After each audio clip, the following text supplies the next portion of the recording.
वंदे मातरम। दर्शक मित्रों, आप देख रहे हैं स्टार न्यूज नेटवर्क और मैं विजय। पांडेसरा में एक मिल में आग लग गई। मिल का नाम अन्नपूर्णा बताया जा। फायर स्टेशन की 4 गाड़ियां घटनास्थल पर पहुंचकर आग पर काबू पाने की कोशिश की और काफी मशक्कत के बाद आग पर काबू भी पा लिया। समाचार कहे जाने तक किसी जनहानि की आशंका नहीं है, फिर भी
કઈ જગ્યાએ ઘટના બની છે?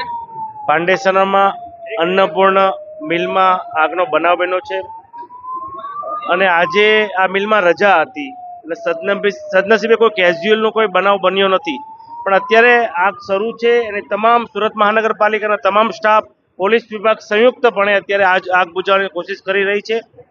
કંઈ કેઝ્યુઅલી હજી મળી નથી.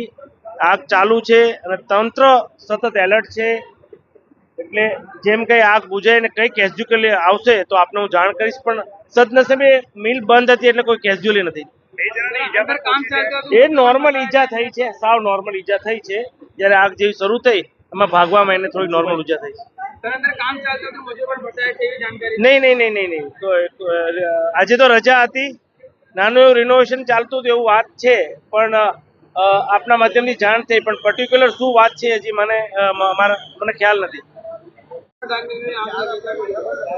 अभी यहाँ पे हमारे एसएमसी की फायर ब्रिगेड की जो गाड़ियाँ हैं वो पहुँच गई समय पे, पुलिस यहाँ पे मौजूद है और सचिन जीआईडीसी में जो फायर की गाड़ियाँ उनको यहाँ पे बुलाया गया है। करीब 20 जितनी फायर की टोटल गाड़ियाँ यहाँ पे पहुँच गई और फायर अभी कंट्रोल में कर लिया गया है और बाकी आगे की कार्यवाही चालू है। सर कितनी गाड़ियाँ यहाँ पे? करीब 20 गाड़ियाँ यहाँ पे, सारी एसएमसी की, जीआईडीसी की, सब मिला के 20 जितनी गाड़ियाँ। नहीं, कोई जान हानि नहीं है। और ये डाइंग पेपर मिल है, डाइंग कपड़े की मिल है, तो यहाँ पे जो कच्चा का ग्रे कपड़ा है उसमें आग लग गई थी, उसके बाद आग फैलती गई। अंदर कोई भी मजदूर नहीं था, इस टाइम पे शिफ्ट की छुट्टी थी, तो कोई जान हानि कोई भी नहीं। मिल बंद थी। अभी नहीं, इन्वेस्टिगेशन में जब कोई कारण सामने आएगा तो आपको इन्फॉर्म कर देंगे। 2 કલાક પહેલા હું કમલ વિજય તુલસિયાન પાંડેસરા એસોસિએશનમાં પ્રેસિડેન્ટ છું. આશરે 2 કલાક પહેલા અહીંયા આગ લાગેલી છે. આગની દુર્ઘટનામાં કોઈ પણ જાનહાનિ હજુ સુધી થઈ નથી. લગભગ અંદર આગ લાગ્યા પછી એક પણ માણસ હાજર નથી. લગભગ હવે આગ ઓલવવા તરફ જઈ રહી છે.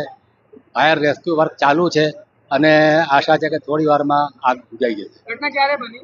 ઘટના લગભગ આશરે 2 કલાક પહેલા જાણકારી તમે ક્યાંથી મળી? વોચમેનના ફોન આવવાથી જાણકારી મળી.